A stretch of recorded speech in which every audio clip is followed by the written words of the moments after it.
भोपाल की कटारा हिल्स में 12 मई की रात एक्ट्रेस ट्रिशा शर्मा की संदिग्ध मौत का मामला लगातार तूल पकड़ता जा रहा है। रविवार दिल्ली एम्स की 4 सदस्यीय टीम ने भोपाल एम्स में पहुंचकर ट्रिशा का सेकंड पोस्टमार्टम किया। इस दौरान अस्पताल परिसर और मॉर्चुरी के आसपास भारी पुलिस बल तैनात रहा। मामले को लेकर ट्रिशा के पिता अवनिधि शर्मा ने कहा कि वे न्याय की पहली सीढ़ी तक पहुंच चुके हैं। उन्होंने मुख्यमंत्री डॉक्टर मोहन यादव का धन्यवाद करते हुए कहा कि यदि मुख्यमंत्री का सहयोग नहीं मिलता तो यह संभव नहीं था। साथ ही उन्होंने बताया कि मुख्यमंत्री द्वारा सीबीआई जांच की अनुशंसा भी की गई है। ट्रिशा के पिता ने यह भी कहा कि सुप्रीम कोर्ट ने मामले का स्वतः संज्ञान लिया है और अगर समर्थ सिंह व उनकी मां निर्दोष हैं तो वे छिप क्यों रहे हैं। उन्होंने पहले पोस्टमार्टम रिपोर्ट पर भी सवाल खड़े किए। वहीं परिवार ने यह भी स्पष्ट किया है कि रीति रिवाज के अनुसार ट्रिशा का अंतिम संस्कार भोपाल में ही किया जाएगा और वे न्याय की लड़ाई जारी रखेंगे। इधर समर्थ सिंह को भोपाल जिला कोर्ट में पेश किया गया, जहां अदालत ने उसे 7 दिन की पुलिस रिमांड पर भेजते हुए पासपोर्ट जब्त करने के आदेश दिए हैं। मामले में नया मोड़ तब आया जब दिल्ली एम्स की टीम ने भोपाल एम्स में दोबारा पोस्टमार्टम शुरू किया। अब पूरे मामले की नजर सुप्रीम कोर्ट की सुनवाई और पोस्टमार्टम रिपोर्ट पर टिकी है। जी, न्याय के लिए कदम उठाया गया है। सेकेंड ऑटोप्सी है। इसमें हमारी उम्मीद है कि निश्चित ही कुछ ना कुछ निकलेगा जिसमें उनके गुनाह छुपे हुए हैं। वो निश्चित ही आज बाहर आएंगे।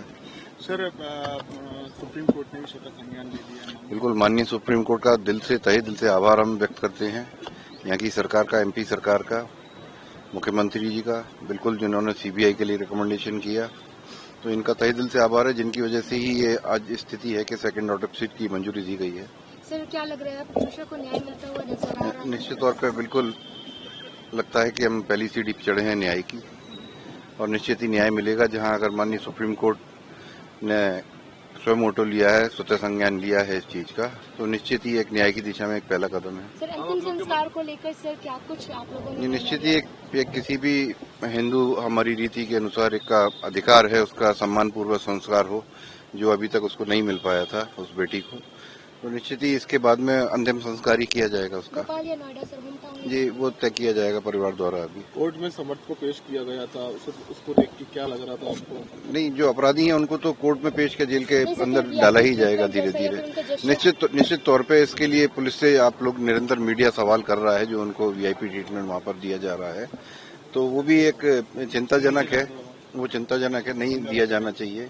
और एक बिल्कुल क्रूर अपराधी को, जिसने इतना घिनौना कृत्य किया है, ऐसे अपराधी को तो बिल्कुल भी नहीं दिया जाना चाहिए। क्या लगता है सर, गिल्टी है? क्या लगता है गिल्टी है सर? जी, मेरे लगने से चीज नहीं होती। ये सब न्यायिक प्रक्रिया है जिसके अंदर लीगल प्रोसेस के अंदर इसको चलाया जाएगा, और जो गिल्टी तो वो है ही है। अगर वो गिल्टी नहीं होते तो पहले दिन से भाग नहीं रहे होते थे कानून से। अगर लड़की ने अपनी तरफ से कुछ गलत किया होता था तो इनको भागने की क्या जरूरत थी। और जो पोस्टमार्टम आज 13-14 दिन के बाद में हो रहा है, ये राइटिंग में पहले दिन से दे सकता था ये परिवार कि हमें कोई आपत्ति नहीं है, और पहले दिन ही दोबारा पोस्टमार्टम किया जा सकता था। PM2 में सारे सवाल जो आप लोग निश्चित तौर पर हमें लगता है कि सारे सवालों के जवाब उसमें आएंगे।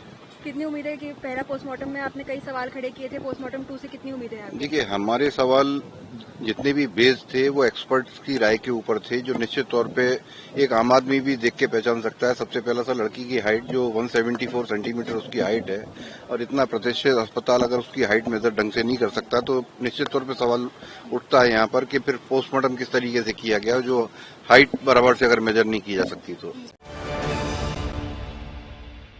प्योर श्योर दूध और घी, माँ के प्यार सा, मिलावट से दूर, भरोसे से भरपूर, प्योर भी श्योर भी।